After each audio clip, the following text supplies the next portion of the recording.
going to winner's match.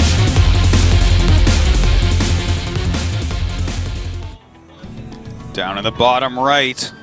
Losing that last game. YongHwa. Not long enough.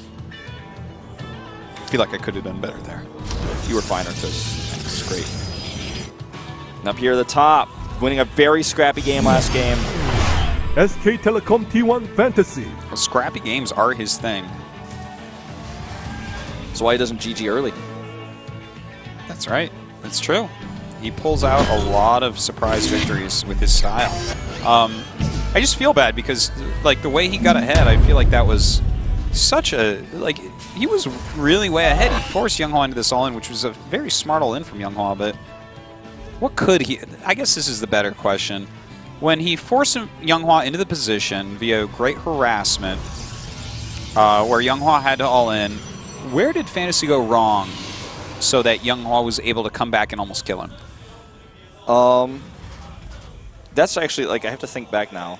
It's actually, I think it's a very hard and somewhat loaded question. It gets, like, very complex at this point. Like, when you start to get that far ahead, do you just automatically, when your opponent has Colossus Tech and you've been harassing like that and you've done that much damage, do you automatically throw down a second starport? That's the one thing that's popping in my mind. Like, do you just do it saying, okay, the one way I can die here is a Colossus all-in? I think, you're talking about game 1 or are you talking about game 2? The game we just saw. I think actually that the problem with that game was he got stormed. His whole army got stormed, and that was what that was. But really, I mean, before because in the game 2, he actually had so many Vikings. He had too many Vikings. The Vikings killed all the Colossi, but the storm was the problem. In game 1, though, game 1 was the one where I feel like what you were saying is more applicable. You know, he didn't have quite the answer for those really heavily upgraded Colossi. Oh, looks like we're giving bread out here at the studio. So come down and get some bread. Yeah, come on, get some bread. In case you're watching this down the street on your PC. Actually, how many people? We have a really nice crowd today. Of course, Stork and Fantasy playing, you would expect as much. Exactly. Spread the word, guys, by the way. You know, I would never suggest anyone go on any website with up and down arrows and post anything that I said or upvote anything. You know, make your own judgment. But or posting on that website with the blue bird or whatever, or like that purple you can website. say that one. Go tweet about it. This is a great day at StarCraft. Go make tweets. Ooh. Crouching SCV, hidden factory. Ooh. Jumping Reaper, sneaking Widow Mine. Wow. I wish I could have come up with like a hidden fantasy thing. But anyways. Let's see, man. Do you think this will be perhaps Banshee? That is a good question, Wolf. Imagine if he proxies a cloaked Banshee. I mean, we just don't ever see that anymore, so no. it could really throw So I would say off. no, we won't see it, but that would be cool if we did. Do you think it's more likely we'll see a Hellion drop? Or Widowmine I think it's drop? Widowmine. I think it's a Widowmine drop. Like, it's going to come in at a very sudden time that YongHwa isn't prepared for, even though he has, like, the robotics on the way. Yeah, anyways, even though he has the robotics already on the way, like, you don't expect it with this type of speed. So, we'll see. I want to point out that Ursadot Calf is very well aware of this. Well, YongHwa wishes his scouting was that good. Oh, maybe it is. Maybe it's even better. It's like, hey, Ursadot Calf. Oh, my God! Oh, this is... Oh, could he delay it? Could he stop the starport? Widowmine will kill it, maybe. A situation worse than this. I guess there are some. Like a Zealot gets in your mirror line because all your SCVs. That's worse. But this is pretty bad. Ooh. Continues to get worse. The cancel is hidden, but I mean... That was a good scout. Yeah. It was a good scout. I think it had to do with the Mothership Core going all the way up there and seeing, he's like, is something missing here? Oh, Command Center is missing. Yeah. First of all, and... I don't know. Well, the Command Center, yeah, it got started way late. Like, I didn't get to see exactly what he saw with the Mothership Core, but he put the pieces together, did some great scouting there, and definitely has a strong advantage here. No question about that. Well, just go ahead and wait and see what is coming up next. Gonna go ahead and kill us Widowmine, clear the third base location. What do you think YongHwa's plan is here with this quick Twilight Council? Oh, it's definitely a blink. all in, I think. Well, not, it doesn't have to be all in, but like, I think opening Blink against what he's seen here, he scouted a factory, he killed the Widow Mine, he forced the factory up, he forced a cancel on the starport. Like, all these things point towards the fact that YongHwa isn't going to have, I mean, Fantasy isn't going to have a lot of units. Yeah, this is... I think Blink is just a perfect way to follow this up. In Wings of Liberty, we often saw Blink Stalker counterattacks in response to Hellion drops. Because when you do a Hellion drop, if you lose all your Hellions, you have no army to kind of defend. And in this case, like, he tech to Starport really fast, has no medevacs, so he's got no healing power. His stim is late. His +1 is actually coming out pretty quick regardless. Yeah, but, it's still good. But yeah, I mean, it is a very good counter, I think. He's not going to all in with this, but he's just going to threaten. Oh, he's actually just going to take a quick third. So yeah, he's just going to actually, with this is fine as well. Like against failed tech, a failed tech opener, you can always take a super fast third. Actually, some people were asking me while I was streaming the other day about that. But basically, they have gone for tech. It didn't work. This means that they have less actual units. So you can actually go ahead and just take a third like right away as soon as a tech attack doesn't work. And as long as you just continue to make units and don't get over greedy, like if he threw down 2 forges right now as well, he could be in trouble. But he should be able to hold on against anything that comes right now. Yeah, I'm in agreement. Well, let's see. The thing is, like, maybe with the Twilight Council 2 is like expecting Fantasy to scan, because Fantasy is consistently scanned in this entire series. And with that scan, he's like, okay. All right, you got all these techs, and he doesn't know about the third base, right? Fantasy hasn't seen that anyway, I don't think. Yeah, he hasn't seen it yet. He left his Widow. He sent his Widow Mine somewhere else. He killed that though. Okay, so that's totally gone. So, well, let's see. I mean, this attack here, if it attacks the third base, could be quite effective. But let's see what he does here. Yeah, his gates are all finishing right this second, and it looks like just based on where his army's standing, he's already missed the timing to really do something. Blink is done. He has plenty. Wow, that Marine is a badass. Wow. 3 probes. Fantasy just makes his harassment units worth it. Yeah. All right, that Colossus is actually a bit exposed, but I don't think he can really commit there. Yeah, this not with a Mothership core. He could actually time warp, and then that would be a disaster. 2 sentries and an Immortal in there, and some Blink Stalkers. He would crush. All right, so this is looking a little bit more like Game 1 now for Fantasy. He's starting to make a lot of Widow Mines, popping them out of a reactored factory here. Yeah. So we'll see what he gets done with that. I thought he played just so well before in Game 1. His army supply here is pretty big. He wants to harass big time with this. My concern is he's missing a third base, and he needs to get something done here, or obviously the base of YongHwa is going to start to pay for itself and get him very ahead. Well, Fantasy's going in 2 directions. Scanning right now for any observers. Kind of an interesting difference between Fantasy and some other Terrans, such as like Tasia, for instance. A lot of Terrans will scan for observers and try to go in when Protoss doesn't know where they are, whereas Fantasy scans a little bit more for where the units are and tries to go in where the units are not. It's kind of a little difference. Big attack here, attacking that Nexus. Yes. And let's see if he can actually pick it off. It looks like he may. Is he going to commit? It's going pretty low. He's gonna, oh, wow, he's actually going for it. And he's going to be able to just barely get it and get out of here with both medevacs. A great move. And saves about half of his units. Yeah, that was really nice. Look at Fantasy. But he's again, pulling something together here. In these series, he's looked very strong about before the like 16 to 20 minute mark, and then after that he has a bit of trouble. So even though he's massively ahead here, I hope that he's able to figure out the next step, because you know, in StarCraft II especially, you can't win by harassing the entire game. That doesn't end it. You have to take a good engagement, and YongHwa has shown time and time again, ever since the beginning of StarCraft II, that is something he is very good at. Yeah, you let him build up any sort of good army, he's going to have something to do with it, that's for sure. All right, big 4 medevac drop here, quad drop. He's got a lot of Widow Mines. I think that's the key here. Leave the Widow Mines behind, and kill a lot of probes and even some Stalkers. Wow, all right. 14 probes killed. He's got the SCV lead against the probes right now. He is making his 3rd command center. Now, this is a pretty late 3rd command center, considering YongHwa has restarted his 3rd Nexus, and I think it's like just about to finish or just finished. I think it's like halfway. Oh, is it only? We'll see in a second. Drops over here, actually coming back. There's only a few Zealots here. And he gets another Widow Mine dropped out. He's going to kill a few more probes. No, actually gets 3 kills of some sort. The Nexus is definitely done now, by the way. You can see it mining.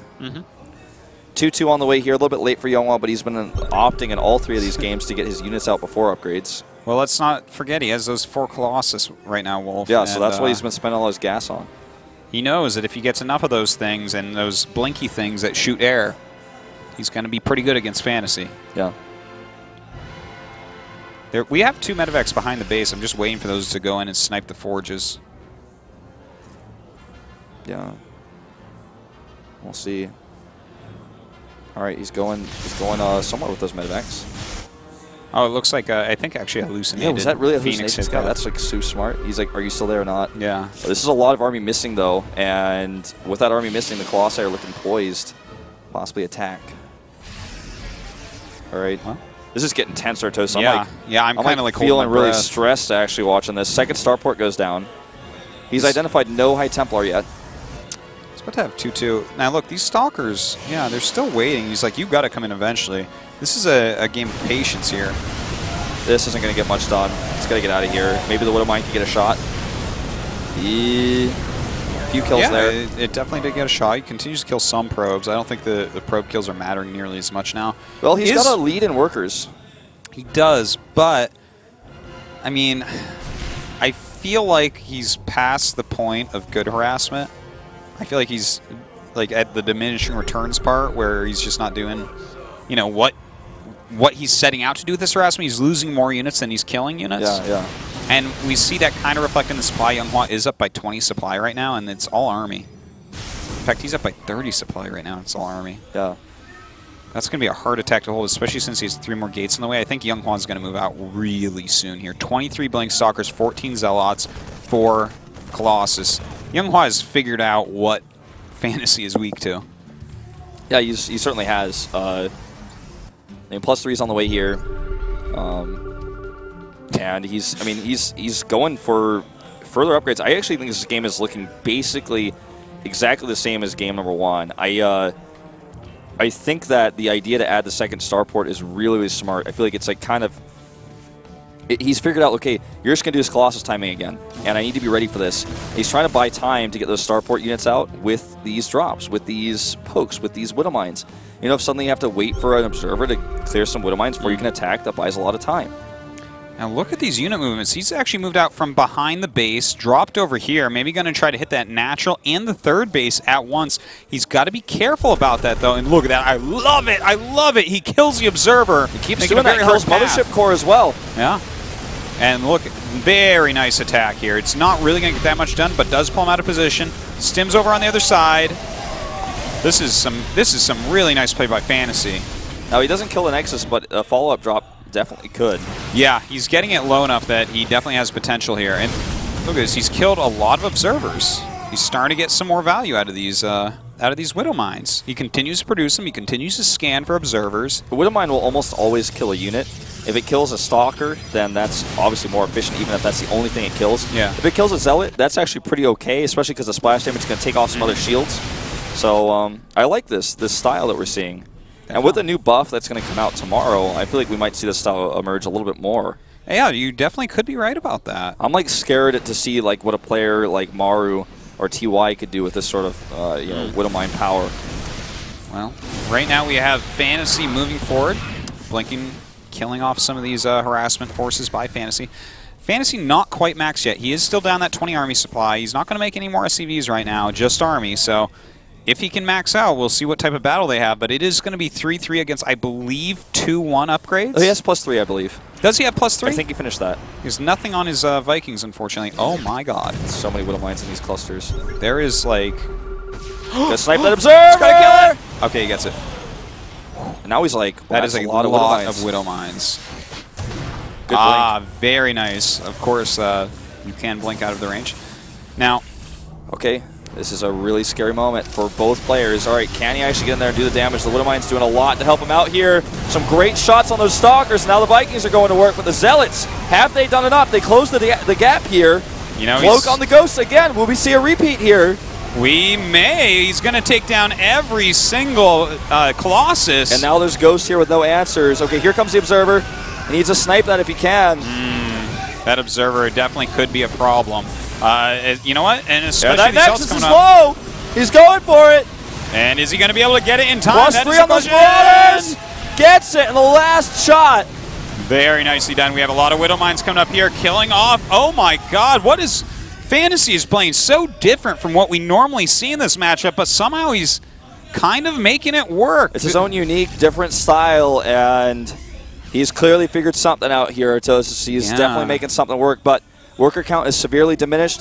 He's going to have to rely on a lot of mules here. He's more uniquer than the differentest Terrans. Yes. Indeed. You and I just looked at each other and winked. You can't prove that. Can't prove it unless the camera that's off is still recording. Yeah. Right, yeah, so, I mean, he's down 2 upgrades, and that is kind of a big deal. That becomes a really big problem with Zealots because they do so much damage so quickly. If you don't have armor against those, it's kind of an issue. I don't know if he even knows those Widow Mines. If his probes just come over. Yeah, I don't know if he knows. Maybe. I don't know. He's making an observer right now. Okay, well, that's just a few probe kills there.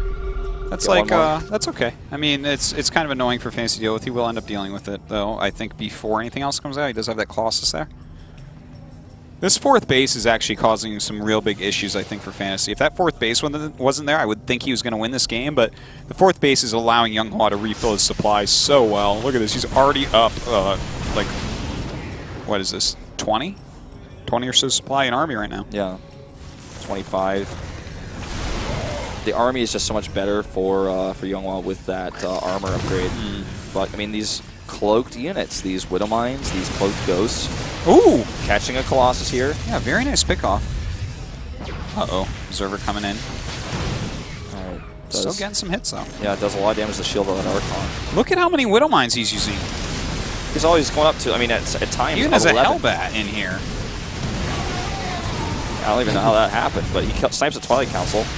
No more +2 shields, maybe.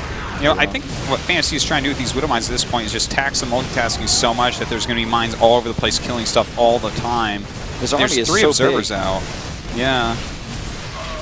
But is YongHwa going to be able to push this attack? I mean, there's a 4th base. Oh, that would be big. Wolf! Wow. Well, someone's on top of their stuff. I mean, damn. Yeah. Well, in the meantime, we do have this nice little run-in at the natural, killing off more and more probes. He's killed about 40 so far this game. There's a lack of assimilators. Notice this. Look at the gas income for YongHwa. It's pretty small. Yeah, that's true. And the mineral income for Fantasy with all these mules and this 4th base saturation is insanely high. That 4th base is awfully optimistic. That is not that far for YongHwa to go and attack. It's planetary, though. That's true. It's going to help out immensely against Zealots, but when he brings his entire army up here, well, that's 37 Zealots. That really could screw up the AI quite a bit. Huh. He's got to use his Blink Stalkers, I think, to like run in and trigger these off a few times. I think it's worth the micro time to maybe send 2 Blink Stalkers and blink back. Yeah, maybe so. I think so. I mean... It takes a lot of multitasking. Listen to the scans. He's scanning everywhere. All right, this is a really cool engagement that he's going to try to force here. While he might be able to try to get up on top and control the high ground. Nah, not with the planetary. No, yeah, you're right about that. What about attacking the infrastructure? What about attacking the Terran's main base? Getting into there where the mineral line is, forcing a base trade. Well, hold on here, Wolf. Yeah, well, does he want to force a base trade? I feel like Fantasy is very confident in what he's doing right now. I feel like he thinks he can actually end up crushing this force of YongHwa. Like, he's finding his stride. So indecisive. Okay, well, now he's going to finally for it commit, this time. and he's going to get that. That's way too much burst damage here. Vikings coming on the side, but it's not enough. And a base for a base. It's Hanarabi game we're watching right now. 2,100 minerals in the bank for YongHwa, but no gas to spare. This is the issue. He's got no gas mining. He doesn't have any simulators on any of his bases, except his natural, which is almost out of gas. In fact, he has 0 gas mining now. Literally none. And this only means 32 gas. That's only Zealots to be made. But the thing is, Zealots are pretty good. He has 8 Widow Mines and a Hellbat. Like, I think so much of this is going to come down to how much use can he get out of these Widow Mines. It's a big chunk of his supply. Yeah. Let's see. Oh boy. Oh boy. All right, he's going to engage this. This is not enough units here for Fantasy to get his army together. Oh, man. And the upgrades. There's the cloak on the Ghost. There are 5 observers, however, on the map, and I don't think this is going to be the answer this time. EMP not hitting enough. There's a lot of cloak Ghosts coming from the back, but this Frost army is pretty big. Brutal Wolf. Just everything getting shredded at these last moments. Well, maybe not because it's Fantasy, but these late moments in this game. His Vikings do come in. They will be able to pick off at least a couple Colossus, I do believe. A nice flank coming up, though, with these Blink Stalkers. And Fantasy so many Zealots. He doesn't have anything left. He doesn't. He is going to probably stay in this game for at least like 10 more minutes, but he's down to about half the army supply. He kills this Nexus. Well, I mean, he's keeping YongHwa's economy really, really low. It's just, that is a lot of Zealots. A lot of Zealots. Killing that last Marine over there. 15 Blink Stalkers. Yeah, he's barely mining, man. Like, this is his last base that can be called somewhat healthy. Not for long. Not for long. All right, well. He's going to try to find something to work here. I mean, how can he come back? I mean, even with 5 medevacs to drop all over the map, YongHwa will kill those buildings. Yeah, I got bad news. Like, unless he makes like a depot wall and YongHwa goes AFK, just attack moving, even then, probably the 46 Zealots just break through everything. Yeah. YongHwa could actually go get a coffee and come back. It would take so long for Fantasy to kill all these buildings with this small army, while also then microing his structure to make sure they can get outside of the base so he can't kill them. Fantasy continuing to try to harass all around the map. He's kind of delaying the inevitable as he normally does. But, you know, he's made it work before. Another cancel here on this Nexus, and he is trying to come up here. It's a lot of Marauders in this army, and he's got a good position here. He's going to get this Nexus. Oh, my God. It's like trying to come back. Is there a place that you can float on this map where nothing from ground can hit? Top right. Top right, and probably bottom left as well. Yeah. I don't think there's any chance it'll go to that, but you know. Well, he's floating his command server, Artosis. I think it is going to that for now. Yeah, he's trying, but unfortunately for him, there's 300 gas. 51 Zealots on the map. 51. So anything on the ground is dead, man. He could actually camp all 51 Zealots on top of this base. It's never going down. Yeah. And then make a Void Ray, and then GG. That's right. Void Ray, a Phoenix, whatevs. Fantasy right now is just look like this. Banking on. I think he's actually just trying to piss YongHwa off. Nope. He's hoping against hope he can get all the commands, all the Nexuses, and there's not enough money for. Well, not in the sense of like BM. I mean, like just frustrate him so much, like get into his head a little bit. So maybe they face each other again later, or maybe. I think that's what he's trying to do. Very decent chance that the last match of the night is in fact YongHwa versus Fantasy. Yeah. So very decent chance of that, and getting in his head a little bit here. I think. GG. It's been a very good series. Really fun. Just such different play out of Fantasy, and it's funny because we're mostly talking about Fantasy. YongHwa went ahead and won that, of course, but you know, he won through brute force, whereas Fantasy almost won through some of the like weirdest tactics ever. Like so much finesse, mass scanning, mass widow mines, drops everywhere, runarounds everywhere. It was very, very interesting play by Fantasy. I cannot wait to see his next match. A lot of finesse there. So we are actually going to have YongHwa versus Stork in our winners match to decide our first player going into Code S out of this group. And we'll get into that after a quick 5-minute break.